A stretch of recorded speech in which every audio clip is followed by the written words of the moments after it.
Bueno, arratsaldeon eta mi esker hemen izateagatik, Eusko Alkartasunaren eta Alkartasuna Fundazioaren izenean. Gaur solasaldi bat programatu dugu, hitzaldiaren izenburua edo izango da gaur egungo errefuxiatu krisiaren jatorriak eta zergatiak.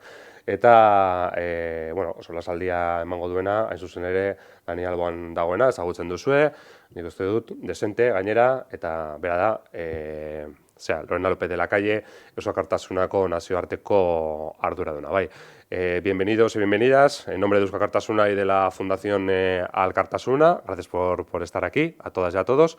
Hoy, hemos planteado una charla que lleva ese título, Orígenes y causas de la actual crisis de refugiados, y la charla la va a dar en castellano Lorena López de la Calle, la mayoría la conocéis, que es la responsable de internacional, del aparato internacional o de relaciones internacionales de Eusko Alkartasuna. Lorena, eskerrik asko etortzeagatik, zurea da hitza. Bueno, pues un saludo para los que nos escuchen más adelante y empezamos ya directamente con el esquema, que sería el derecho de asilo, tanto a nivel nacional como internacional, la hipocresía que tienen casi todos los países a la hora de abordar este tema. El tercero es ese fracaso de la guerra contra el terrorismo, en particular eso es lo que ha producido la creación del Estado Islámico. Luego hay dos pueblos que se quedan atrapados en primera línea, que es Kurdistán y Palestina, y qué pasa si volvemos ahora a esa espiral de acción-reacción, que es lo que parece por las últimas noticias que nos llegan de Naciones Unidas. Y el último, más positivo, para no deprimirnos todos, el ahora qué. ¿Qué podemos hacer cada uno desde donde estemos, ¿no? Os pongo esta primera foto porque se ha abusado mucho también de la imagen y de imágenes muy horrorosas. Quizás vivimos en una sociedad que solo si ves una cosa impresionante la gente reacciona. Yo pongo una imagen normal que ya así de por sí nos tendría que haber alterado al principio, no había que haber esperado hasta aquello. Pero para que veáis que lo que yo quiero además es desmontar toda una serie de estereotipos, los que nos vienen en general son los más válidos, los mejores preparados, los que tienen más títulos, llegan médicos, abogados, etcétera, etcétera. La gente, porque hay que tener mucho dinero para llegar hasta aquí, entre 3 y 5.000 euros. Eso no pueden todas las familias. La gente de menos medios es la que se hacina en los campamentos de refugiados en los países colindantes de Jordania y otros, ¿no? Que vayan a emigrar, pero quedándose más o menos en la región. ¿De qué huyen? Pues de esto, de una destrucción absoluta y total, de una guerra que lleva 4 para 5 años, y en estas condiciones ya son 2 generaciones que no tienen futuro. Un niño que nació, o sea, que tenía 5 años, tiene 10 años y está cada día peor. Bueno, pues es normal que familias enteras decidan marcharse. Bueno, aquí os digo por qué ha sido un fracaso. Pues porque en Oriente Próximo y en Oriente Medio son 2 territorios en los que se cruzan muchos intereses económicos, todo lo que es el petróleo, el gas, las armas, drogas, es una tierra por la que circula todo eso. Son áreas de influencia política para los 2 bloques, y volvemos un poco a la configuración bloques este-oeste con Estados Unidos y Rusia. Luego, una utilización sectaria y extrema de las doctrinas religiosas, ese enfrentamiento entre sunitas y chiitas, y eso supone que estamos ante un panorama muy, muy complejo de equilibrios muy delicados. Os pongo esta imagen para que veáis que los refugiados en el mundo están en todas estas zonas de inestabilidad y conflicto bélico en general. A Europa, ya lo veis, para Europa el tema de los refugiados y las crisis en Oriente Medio tendría que ser el primer y principal problema a resolver, porque nosotros lo tenemos al lado. El continente africano está, ya lo veis ahí, en los colores enfrente y con todas esas dificultades, y Oriente Medio también. O sea que yo creo que es suficiente como para reaccionar inmediatamente. Pongo esta diapositiva también para que veáis, cuando hablamos de árabes y no árabes, van colorines, ¿no? Los azules son los países de Arabia, la península arábiga. En verde están los países árabes, pero que están fuera de la península. Luego están en azul claro los países musulmanes que no son árabes, que es de los que estaríamos también hablando ahora, y luego países con importante minoría musulmana, que son los que están en marrón. Entonces, al hablar de refugiados hay que decir, y pasando ya al derecho de asilo, que los miembros de la Unión Europea, no la Unión Europea como tal, no respetan 6 protocolos que ya se han aprobado. Entonces, lo que ocurre con muchas ocasiones es que hay buena legislación, pero luego cada uno hace de su capa un sayo.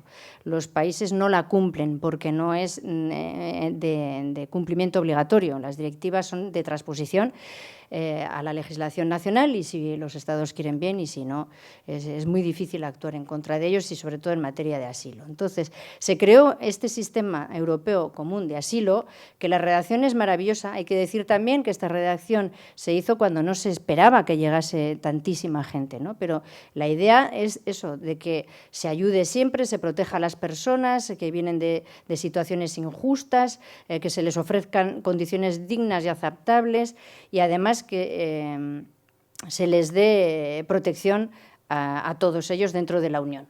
En lugar de eso, la Unión, ¿qué hace? Pues poner barreras. Aquí tenéis una serie de barreras. Las que están en negro son las que ya están, las rojas son los controles reforzados, y luego abajo, bueno, las que ya están cerradas es ese trocito que tenemos ahí, digamos que eso sería al norte de lo que es en la parte de ex-Yugoslavia, y... claro, sí, perdona, claro, sí, claro, que si no, yo no sabéis dónde. Vale, esta es la que está cerrada. Y luego, en puntitos así, tenemos también, están en proyecto, desde que este mapa es de mediados del 2015, o sea que igual todavía hay más de lo que estamos viendo, Eso es lo que está haciendo Europa. En el derecho internacional, paso rápidamente para que tengáis una idea, los diferentes textos que hay de protección a los refugiados. Solamente he puesto en rojo el protocolo de Dublín, que es quizás el que más se oye hablar y no se sabe bien qué es.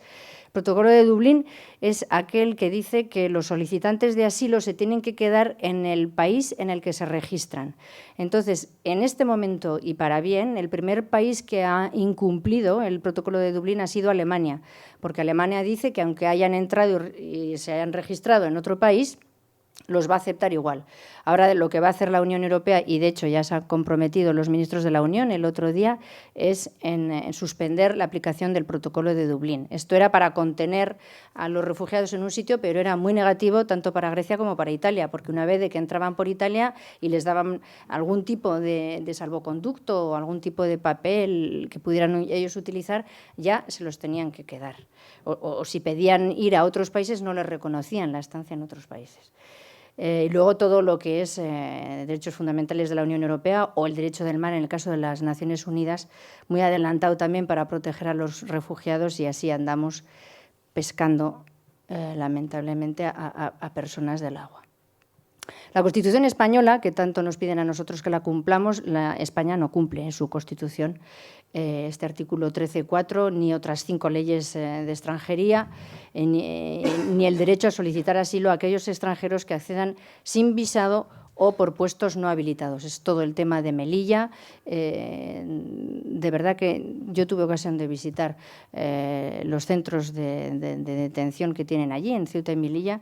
Está la gente hacinada después de haber hecho hasta 4 años atravesando el desierto. Bueno, y ahí España tampoco hace nada, al contrario.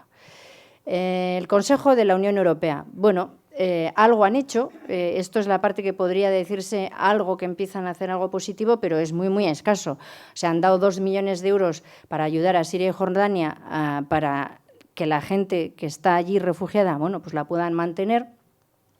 Han dado ayuda a los países perceptores de ayuda de refugiados. Bueno, se está tasando cuánto a quién, se suspende el acuerdo de Dublín, han incrementado los cupos, pero no deja de ser totalmente ridículo, porque son cupos que es un escándalo que se diga que no hay sitio en Europa, o que no hay sitio en España más que para 24.000 personas, cuando hay pueblos enteros que están abandonados y que se podrían repoblar, o como eso muchas cosas, en fin. Es una política muy cortoplacista. Y tampoco se habla de sanciones porque la gente, porque según el derecho, como es tan europeo, se queda tan difuminado, y como no es de obligación, de cumplimiento obligatorio, pues es muy difícil aplicar sanciones. Pero yo creo que las sanciones tienen que llegar.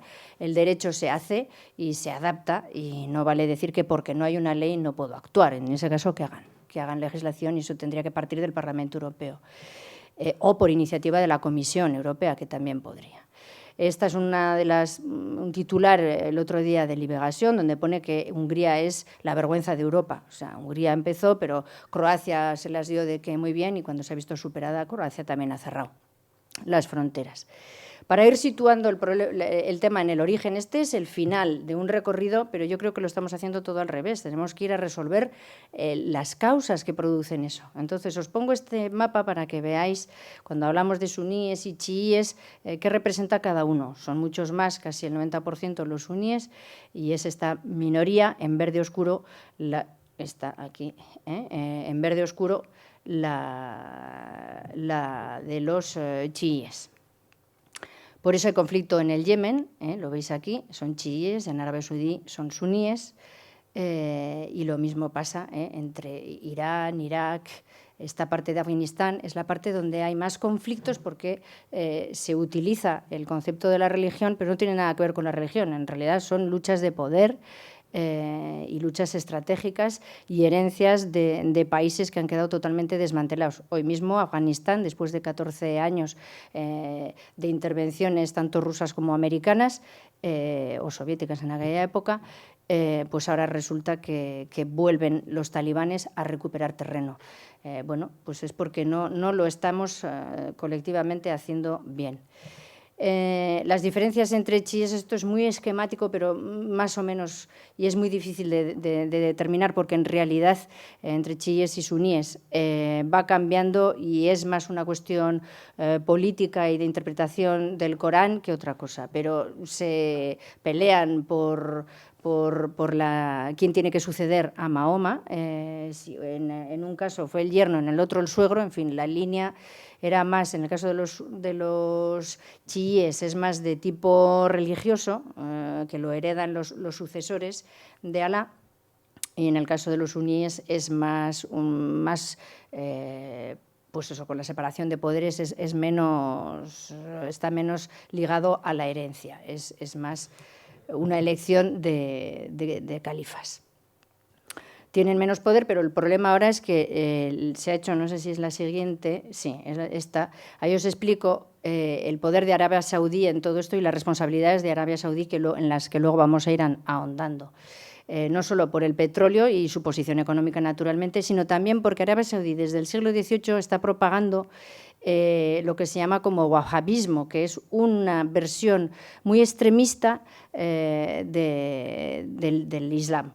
Y ahí ya impone la Sharia, considera a las mujeres como ciudadanas de segunda clase, y de paso a lo que ha sido su competición en lo que es o la minoría dentro del mundo musulmán, pues consideran a los chiitas como herejes, como apóstatas, y por tanto los ponen en la misma categoría que a todos los demás, cristianos, judíos, y por eso los atacan los suníes. Pongo esta también, que es ya lo veis, de 1912, 1899, para que veáis un poco dónde estaban las potencias y por qué intervienen tanto las potencias europeas. Ahí en morado tenéis, aquí veis los británicos, en este color los franceses, aquí los italianos, los españoles están aquí en el Sáhara y la parte del norte. De ahí viene, Ceuta y Melilla. Arabia en sí, habían conservado esto como territorio propio natural, es puro desierto, no hay más que arena. El Imperio Otomano, todo lo que la zona de conflicto era es Imperio Otomano. Y aquí con esta línea, pero casi no sé dónde está, no hace falta perder el tiempo con esto, fronteras internacionales. En fin, esto es para que veáis un poco que la descolonización, por muy descolonización en el fondo, no se ha hecho. O sea, ahí siguen los países europeos y occidentales en general interviniendo. Por eso hablo de hipocresía, tanto de la países miembros de la Unión Europea, no la Unión Europea como tal, de Estados Unidos, de la OTAN, de Rusia, los países del Golfo y Turquía. Entonces ahí se mezclan todos esos intereses geoestratégicos de lucha por el poder, los económicos que os he dicho antes, el comercio de armas, que voy a ahondar un poquito más después, comercio de personas, que también es denigrante y espeluznante, y comercio de personas, trata de personas y prostitución, es una fuente de ingresos muy, muy grande en el mundo. Y luego el intervencionismo que se ha hecho en todos estos países, Afganistán, Irán, Irak, Libia, Egipto, Siria, por ahí se ha paseado siempre Occidente, quitándose del medio a dictadores que habían aupado en general al poder, pero cuando no les sirven los quitan y dejan un país sin ningún, totalmente descabezado, desorganizado, y ahí es donde se mete el Estado Islámico. Crítico también toda la financiación de las guerras, está relacionado con la industria del armamentismo y la diplomacia. En el mundo de la diplomacia internacional está pasando exactamente igual que con la economía. O sea, la economía, la política no se mueve porque está sometida a los intereses económicos, y la diplomacia también. Prueba de ello es que cuando hay misiones diplomáticas llenan las 3/4 partes del avión con empresas que van a vender, y las últimas visitas tanto del ministro de Asuntos Exteriores francés, Fabius, como el español, García Margallo, y muchos otros, pues han ido y vuelven muy contentos porque han vendido buques y han vendido armas. Y luego vamos nosotros allí, de verdad, van ellos a rescatar y a hacer coaliciones y alianzas, en fin. Entonces, que sepáis que las 4 guerras de estos últimos 12 años, de los países que he mencionado, han sido objeto de intervenciones extranjeras, directas o clandestinas, en países que ya estaban muy divididos. Y en todos y cada uno de ellos lo que hizo Occidente es exacerbar esas divisiones, ayudaban a unas en contra de las otras, y terminar haciendo que los países se enfrentaran en guerras civiles. Y en todos esos países, toda o una parte de la oposición ha sido entrenada por combatientes yihadistas radicales. Esto lo veremos después cuando veáis las declaraciones de Putin de ayer mismo. Entonces, las intervenciones en Irak en 2003 y las de Libia en el 2011, cuando ejecutaron, porque en realidad fue una ejecución también la de Gaddafi, se parecen más a las conquistas imperialistas del siglo XIX que a otra cosa. Y aquí critico a la prensa también, porque la cobertura esa simplista y sesgada, poco fiable de muchos medios de comunicación, tampoco se puede pasar por alto. No se puede hacer ese simplismo de que me quito de en medio estados policiales o incluso dictaduras y de golpe y porrazo ya una democracia y ya desaparecen todos los problemas, porque la democracia se tiene que hacer desde la base. Y tienes que hacer un trabajo de formación, pero un trabajo también de estabilidad económica. Un país arruinado, yo siempre he dicho, la gente que tiene hambre no puede pensar, porque solo piensa en comer, y no nos damos cuenta aquí de que con hambre no se puede pensar. Por eso la política de ayuda al desarrollo, de cooperación, pero cooperación de igual a igual, es fundamental. De eso hablaremos también más adelante. El negocio de la venta de armas, pues este es un buque que el gobierno francés, como no se lo podía vender a los rusos, pues lo terminó vendiendo a Egipto. Les importa un pimiento que en Egipto ahora haya un dictador que esté machacando a su pueblo, y sin más, pues París se lo da. Entonces, así estamos. Aquí veis este cuadro, que es, curiosamente, los países que más dinero ganan con la venta de armas, y en este caso solamente a Siria desde el año 2011, los billones esos son miles de millones en pesetas,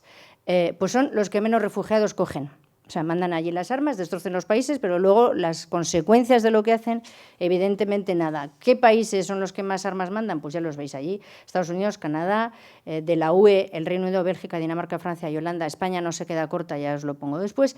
Rusia, Qatar, Kuwait, los Emiratos y Arabia Saudí.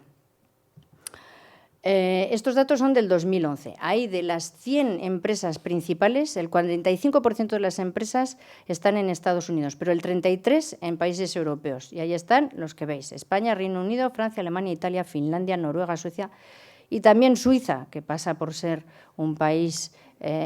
pero la economía es la economía, es a lo que iba antes. En España no he desglosado los datos de Euskadi ni de Euskal Herria, pero nosotros tenemos los explosivos alaveses, o sea que aquí también, y no digo otras, pero vamos, eso es directamente explosivos. Entonces he puesto las más importantes: Airbus en su rama militar, que tiene el punto 23, pero lo que es importante de ahí es lo que se gana, 2.120 millones de euros, y tienen el 92% de la facturación ahí. Otra empresa, Navantia, pues con esas cantidades que tenéis aquí, o Indra, que está en el número 63 de esa clasificación mundial. Como veis, el negocio es muy grande. Entonces, ¿dónde se está combatiendo? Este es el terreno de combate.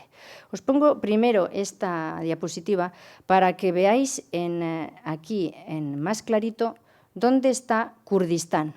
Por eso, ¿dónde está Kurdistán. Por eso se habla también de Kurdistán a la hora de hablar de este conflicto y en realidad todo el mundo los están utilizando, unos para que contengan al Estado Islámico y Turquía con una política muy ambigua, tanto para contenerlos como para terminar de machacarlos, porque también hay ataques contra las posiciones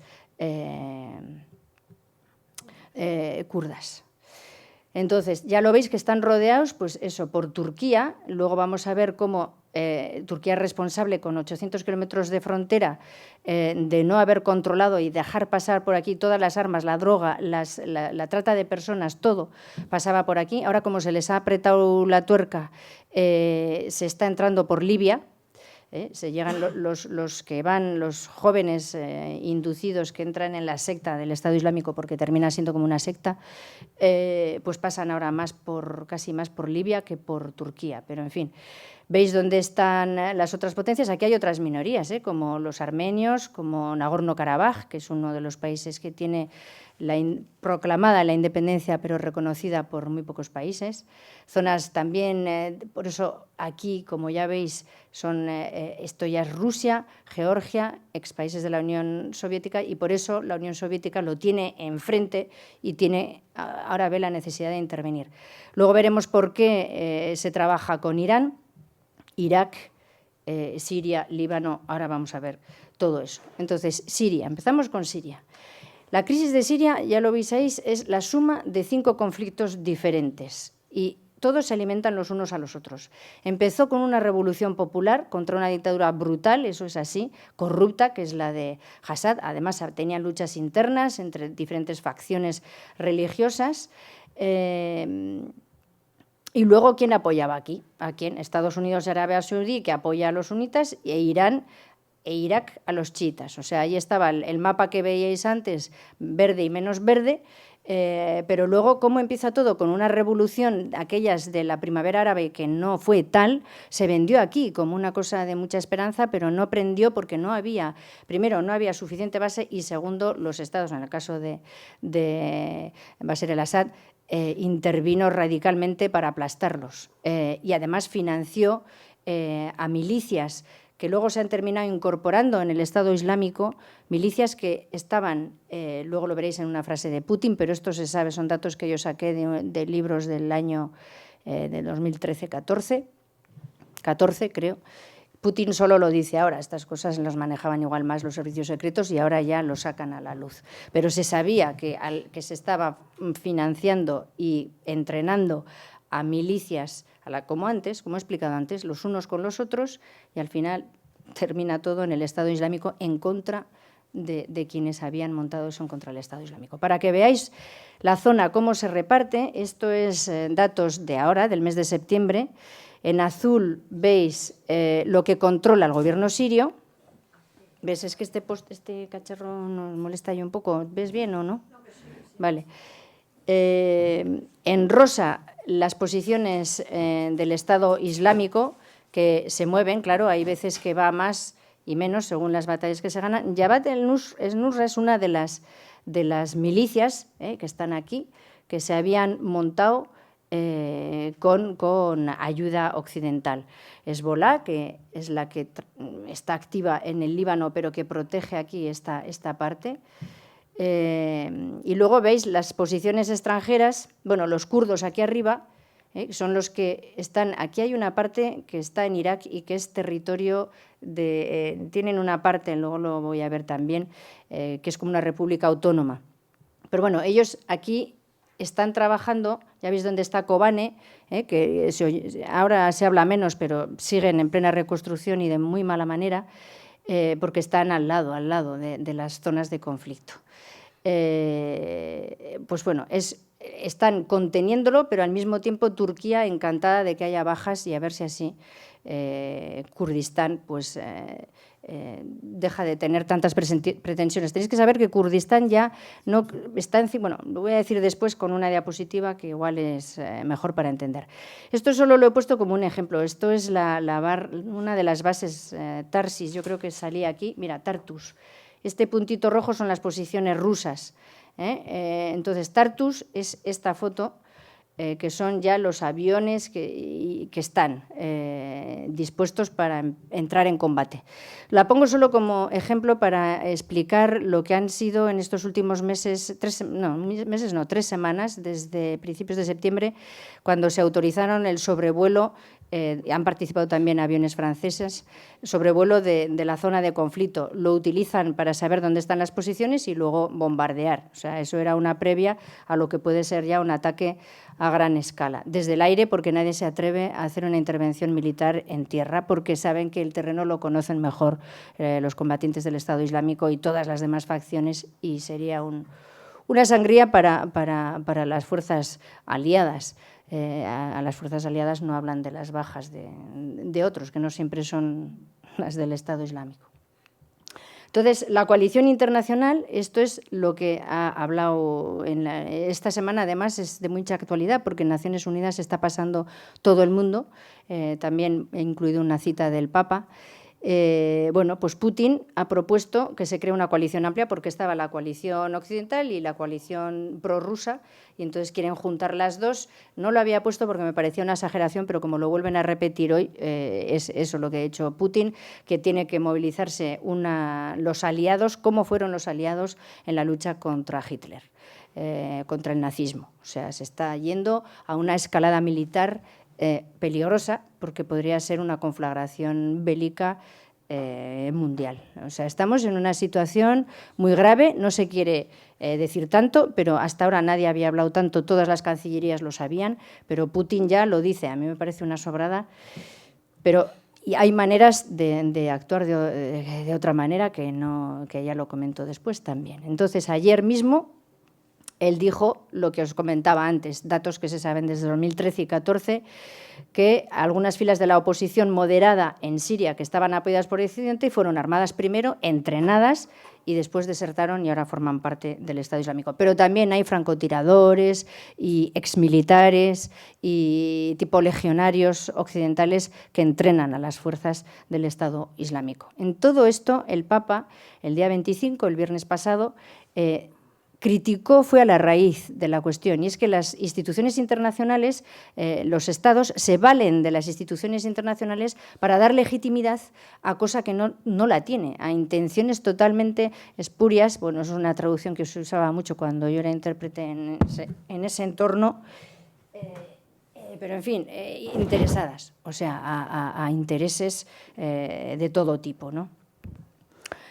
Entonces, la creación de un Estado Islámico, esta es otra foto, un poco anterior, de junio del 2014, pero más o menos ahí es donde, en ese vacío de poder que se produce entre Siria e Irak, se ha infiltrado el Estado Islámico, y aquí tenéis pues, las ciudades de las que solemos oír hablar en la prensa: Mosul, Raqqa, Alepo, que es donde había todos los restos arqueológicos, aquí está Damasco, bueno, ahí veis cómo está Jordania. Entonces, los refugiados se van o a Jordania o a Líbano, que ya está a punto de explotar. Luego hablaremos de Israel, porque no estamos hablando, pero se va a empezar a hablar de Israel. Arabia Saudita no coge ni uno, no quiere, cierra las puertas a los refugiados, son ellos los que han creado en el fondo el Estado Islámico y no cogen a ninguno. Kurdistán, es lo que os decía antes, ¿no? Están en primera línea. El Kurdistán están en 5 países: Siria, Irán, Irak, Turquía y Armenia. Acordaros del rosita claro de antes, son la barrera de contención, pero como están entre los dos bloques, ¿no? Y además tienen sus propios intereses de construcción nacional. A lo que iba, la construcción nacional en Kurdistán no es la independencia, ya no piden la independencia, sino convertirse en una región autónoma. En el norte, en el sur de Irak ya tienen esa región autónoma, el experimento se está llevando a cabo con mucho interés y mucha capacidad de movilización de las mujeres, sobre todo en Kobane, están muy organizadas, allí funcionan como un microestado, han creado escuelas, bueno, pues ante la adversidad es la movilización de todo el mundo. Pero eso para que sepáis que como están en 5 países, pues van por pasos y no están pidiendo un país propio porque lo tienen muy complicado. Turquía es otro país que hay que criticar, esos 800 kilómetros que os comentaba, porque ha dejado pasar todo. Y además se ha aprovechado para, de paso, acorralar al pueblo kurdo. Y ahora, como que se cierran las puertas en Turquía, pues ya veis, columnas, el Estado Islámico se mueve así. Aquí parece que es algo como clandestino y que por eso quiero hablar del Estado Islámico, porque es una cosa totalmente organizada. Esto es una columna de jeeps que no están descangañados, para hablar en coloquial, y es el Estado Islámico en Libia ya, en Sirte, una de las regiones en el norte de Libia. Entonces, otra cosa que estamos viendo ahora es el cambio en las alianzas. El acuerdo, no se está hablando ahora, pero sí en verano, el acuerdo que se firmó en Viena entre Irán y luego Estados Unidos, Rusia, China, el Reino Unido, Alemania y Francia sobre el tema del programa nuclear, pues bueno, habrá un control nuclear, pero a cambio Irán ya no tendrá sanciones económicas y, de paso, Irán se pasa a ayudar al bloque de Occidente. Eso hace también que reaccione ahora Rusia y no se quiera quedar demasiado aislado y quiera entrar en esa alianza ya mundial. Y eso afecta a Israel directamente porque Irán era su acérrimo enemigo y el principal aliado de Estados Unidos. Claro, si Estados Unidos se alía con su enemigo, allí es donde Netanyahu ganó, bueno, era justo antes, pero utilizó ya esto durante la campaña electoral. Netanyahu, contra todo pronóstico, dicen, pero es que últimamente las encuestas suelen fallar. Pero Netanyahu ganó con el miedo. Estamos acorralados, rodeados de árabes y tal, ¿no? Por eso voy a hablar un pelín ahora de lo que pasa con Israel. Israel ahora habrá que ver cómo se va a situar. Tenéis que saber que esto es Cisjordania y esto es Gaza. En los acuerdos que se hicieron para el establecimiento de las zonas palestinas, lo único que le dejaban a Palestina de lo que era todo este territorio, y esta parte es el Negev, que es todo desierto, aquí se había pensado hacer un corredor, pero jamás se ha hecho. Al contrario, ahora vais a ver lo que es la política de asentamientos. Entonces, ahora, aquí en Gaza, que tienen un bloqueo tremendo porque no les dejan, está totalmente derruido, tienen a 2 millones de personas ahí presas prácticamente. Y ahí es donde era más fuerte Hamás. En Cisjordania es Al-Fatah, que están gobernando, pero están muy debilitados. No voy a pasar mucho rato porque eso requeriría otra charla. Pero sí saber que en Gaza Hamás no está infiltrada por gente yihadista ni del Estado Islámico. Entonces, es posible que dentro de este drama y barbarie tenga que reconocer Israel que en este momento, y ha habido ya diálogos, cuando voy por ahí pongo radios, y en Bruselas hay una radio israelí muy activa, y hace 2 semanas o 3 dijeron que sí, hay diálogos directos entre el gobierno de Netanyahu y Hamás, porque podría ser el momento en llegar a un acuerdo con Hamás para actuar como también muro de contención contra la progresión del Estado Islámico. Pero claro, esto se tiene que gestionar bien, porque si no pasa igual que con Kurdistán. En el fondo hay que ver cómo conjugas intereses tan diametralmente opuestos. De todas maneras, Israel, y Netanyahu en particular, sigue con su política de asentamientos. Aquí esta línea es la línea de los acuerdos del 47, en el que esta parte sería Israel y Tel Aviv, tenéis aquí, y luego esta otra parte ya era Cisjordania. Bueno, Belén, que tenía que ser en la zona palestina, ya han ido cogiendo terreno, y todo lo que son las afueras no, al pie de la parte vieja de Belén, ya están cada vez cogiendo más terreno los israelíes. Entonces, todas estas zonas azules ya son asentamientos. Esto es el río Jordania, y esto es lo que separa la frontera con el río Jordán, el lago. ¿Este cuál es? No es Tiberíades, ¿o sí? No, este lago es No, el Mar Muerto está más abajo. Bueno, seguro que se me ocurre justo pasando la diapositiva. Es igual. A lo que íbamos. ¿Qué son asentamientos? Pues esto, fortines. Fortines. Aquí cuando íbamos a hablar de asentamientos tampoco nos hacemos cargo muy bien de lo que es, pero, o sea, hacen ciudades enteras totalmente amuralladas con universidades, escuelas, hospitales y de todo. Y luego ya se encierran. Entonces, ¿cuál es la política del asentamiento? Separar a los judíos de los palestinos, separar a los palestinos entre sí y imposibilitar de facto la creación del Estado palestino.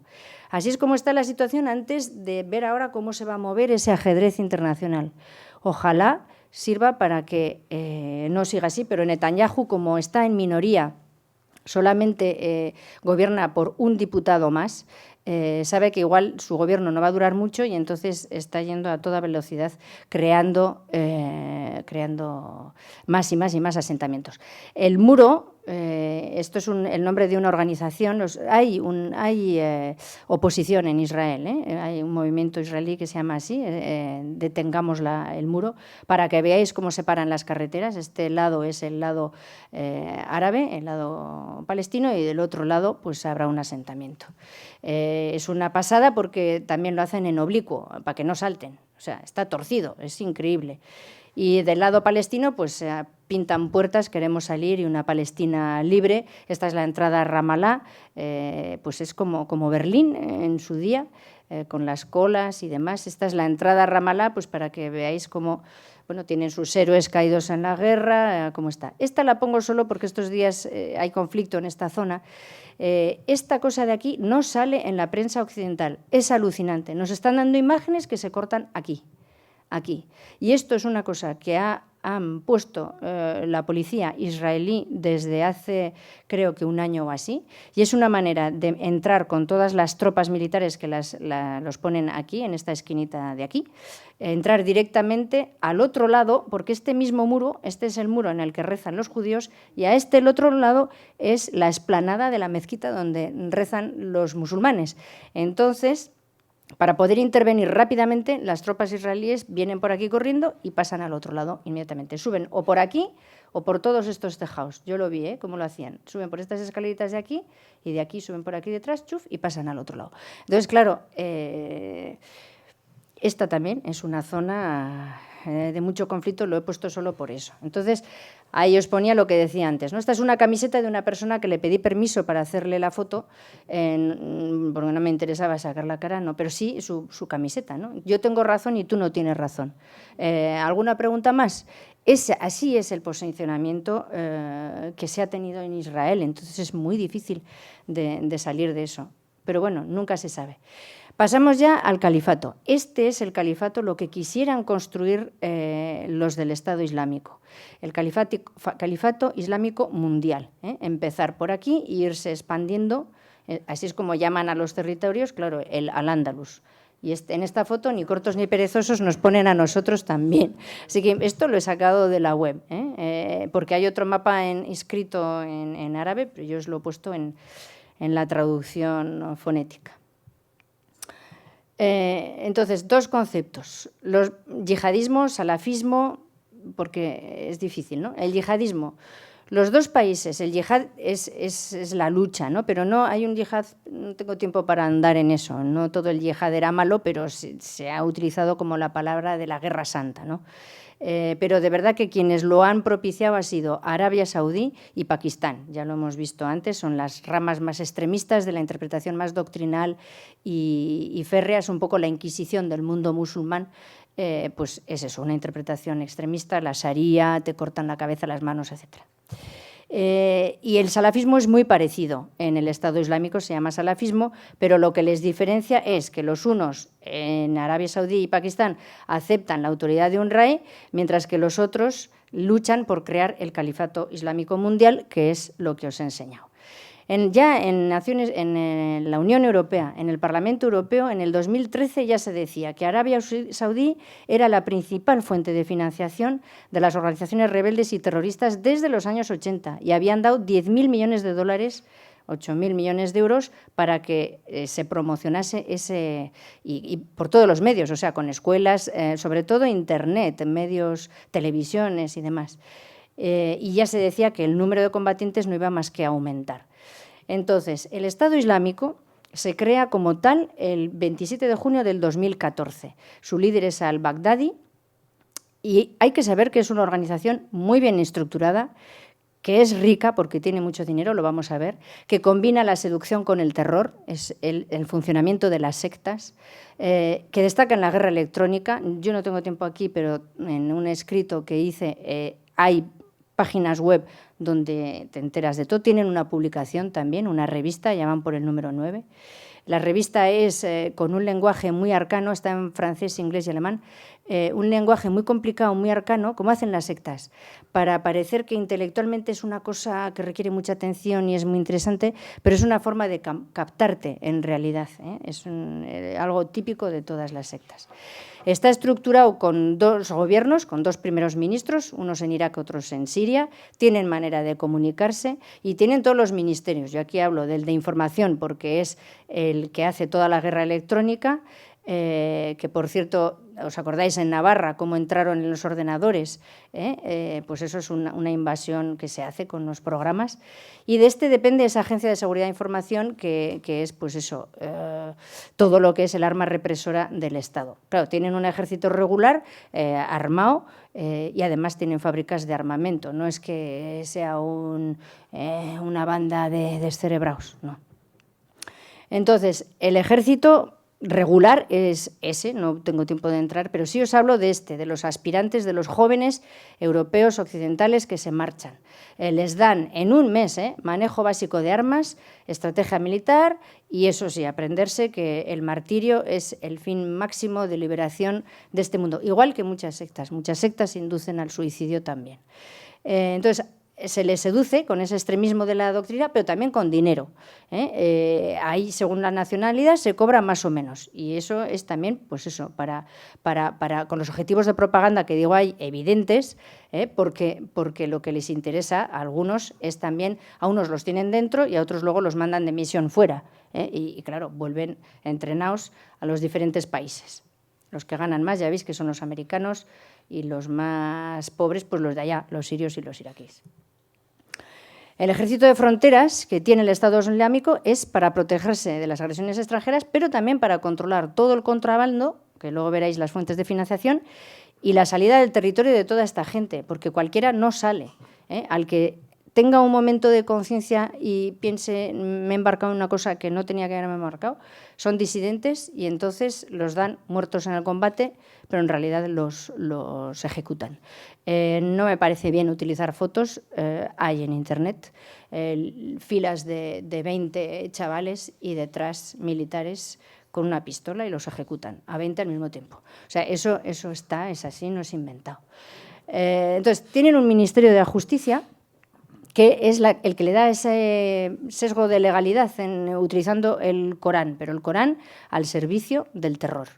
Entonces, la Policía Islámica, que es el brazo ejecutor, son gente local que conoce bien y que controla el territorio.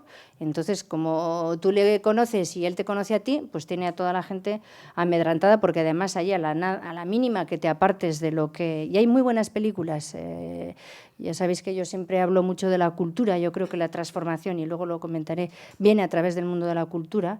Hay películas muy buenas donde quien no se ponga en zonas de África, es que no me acuerdo ahora de una película que vi muy buena en Mali, en zonas de África donde no había costumbre de ponerse el velo, pues llegan los yihadistas, Boko Haram y todos estos, porque no solamente están en esa zona, en África también, en el Níger, en Mali, y si no se ponen el velo, pues les cortan las manos. En esa película hay una pescatera que, claro, vende pescado con las manos sin guantes, pues estos le obligan a ponerse guantes, o sea, cosas que... Y si no, claro, ejecuciones y castigos en las plazas públicas.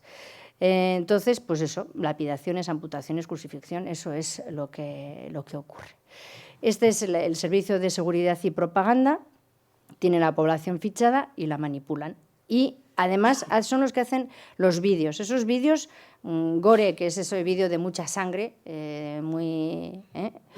cuanta más sangre mejor y cuanta más violencia mejor, que copian un poco de lo que son los juegos de estos de videojuegos y tal. pero de mucha calidad. O sea, parece que estás viendo una película, muy realistas todos, y utilizan luego todas las plataformas nuevas, Twitter, Facebook, YouTube, los blogs, está extendidísimo. Es responsable también de los atentados suicidas en los coches bomba, generan terror y caos. Tienen una cadena de mando totalmente organizada y además tienen a mártires ya preparados, o sea, tienen mártires durmientes, solo les falta, ya preparados, les dicen tal día y entonces ya se ponen en marcha y como autómatas pues realizan para lo que les han mandado a hacer. Y utilizan, claro, a jóvenes, a niños o a los más fanáticos, se les adoctrina, eso ya es lo que os he contado antes. Entonces, la financiación, esto lo pongo aparte porque hay muchos analistas que dicen que para tener alguna posibilidad de éxito sería mucho mejor intervenir en las cuestiones financieras y en cortarles las vías de financiación que con intervenciones militares. Pero no se hace por intereses económicos y eso es lo que hay que denunciar. O sea, hablar ahora de guerras cuando hay otras maneras. Porque ¿cuáles son los ingresos? Pues el petróleo, porque ellos, claro, al coger posiciones han cogido petroleras. Entonces, eso ya ellos tienen sus canales por camiones, por como sea, y lo distribuyen también en zonas supuestamente, ¿verdad?, entre comillas, limpias, como Turquía, llega con petróleo, o el sur de Rusia, petróleo de contrabando, que es más barato. Tráfico de antigüedades, porque en Siria está el 90% de los restos arqueológicos. Ahí he puesto detrás, impacta más la destrucción del arte que la venta de armas, la venta de antigüedades. Entonces, ellos se financian con la venta de antigüedades, que es lo que hay que denunciar. Pero también eso es triste, que el mundo occidental se mueve si ve un templo de ruido. Es tristísimo, es horroroso, es una pérdida irreparable de patrimonio mundial, pero se desenfoca mucho el tema y nos acordamos más de los templos de Alepo que de toda la gente que nadie quiere ver. Y eso también es denunciable. Ganan dinero con los secuestros, con los rescates, ahora han parado un poco los secuestros. El tráfico de personas, las mujeres, muchas de las chicas que captan por internet occidentales van allí creyendo que les van a dar una metralleta para matar a todo quisqui y las utilizan como alivio para los combatientes o para prostíbulos, o las venden directamente en las plazas públicas. Eso ya está atestiguado y con fotos y todo. Y luego los botines de guerra, claro, si cogen una ciudad pues se llevan todo, bancos, saqueo, todo. Entonces, el problema de esto es que hay ya un claro efecto de contagio, tanto en Argelia como en Marruecos, en Libia, Túnez, Egipto, todos los países ya tienen unas ramas extremistas yihadistas y todos tienen células durmientes. ¿Por qué? Porque el Estado Islámico no tiene nacionalidad. Entonces, ahora pasamos a la parte de qué podemos hacer, porque yo creo que todos, cada uno a su nivel, no nos podemos dejar abrumar por la situación mundial y a lo que no llego, porque yo sí llego a cosas. Primero, a tener conciencia y saber que el problema de los refugiados va mucho más allá, que es mucho más complejo, que aquí nadie está limpio de polvo y paja. Y entonces, aquí cosas más prácticas, digo, no confundir la religión musulmana con el extremismo y el radicalismo islámico. Esto es igual que si se dice que todos los católicos son inquisidores. Pues no. Hay que denunciar, como ya venimos viendo, la actitud intervencionista hipócrita de muchos gobiernos. Hay que denunciar la hipocresía del tráfico de armas. En esto está insistiendo mucho el Papa. Criticar el rearme internacional. Hay que denunciar también aquí en casa el que se cree en bolsas de pobreza y las desigualdades, incluso aquí, lo que pasa en Francia con todos los barrios satélites que los han dejado abandonados y son guetos donde las autoridades francesas, la policía francesa no se atreve a entrar porque ya es tierra de nadie, pero caldo de cultivo de todo extremismo que se nutre precisamente eso, de ser ya la tercera generación y cuarta generación que no tienen cabida en Francia. Entonces, si no son ciudadanos de ningún sitio, por lo menos me hago ciudadano de un sitio que se está construyendo, que lo voy a hacer como me dicen que va a ser un país maravilloso, ¿no?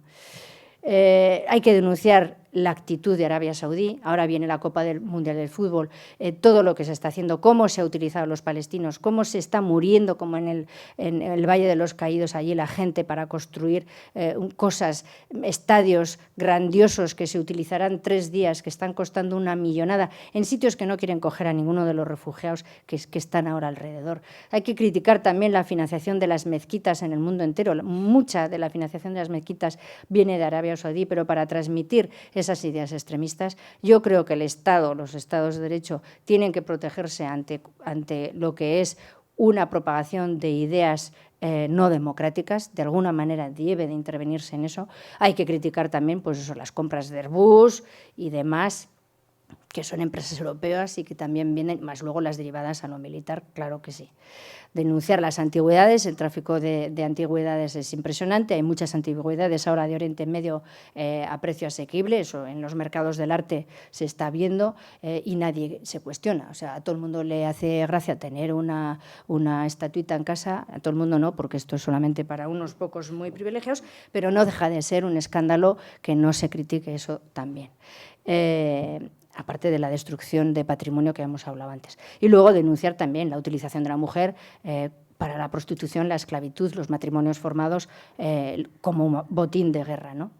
Tenemos que denunciar la lucha contra el terrorismo para recortar libertades y favorecer, a su vez, respuestas violentas que instigan al odio. Por eso me parece algo tremendo, que espero que haya gente sensata y la clase intelectual que empiece a hablar de que qué es esto de una escalada mundial, porque eso es peligroso y yo creo que de verdad tiene que haber una conciencia social, que la sociedad civil se tiene que movilizar, porque hoy, en el siglo XXI, no nos podemos permitir terminar resolviendo los problemas de la misma manera que los hemos creado. Es lo mismo que lo que pasa con la economía, o sea, con recetas neoliberales queremos acabar con el neoliberalismo y la austeridad, imposible, pues aquí tampoco.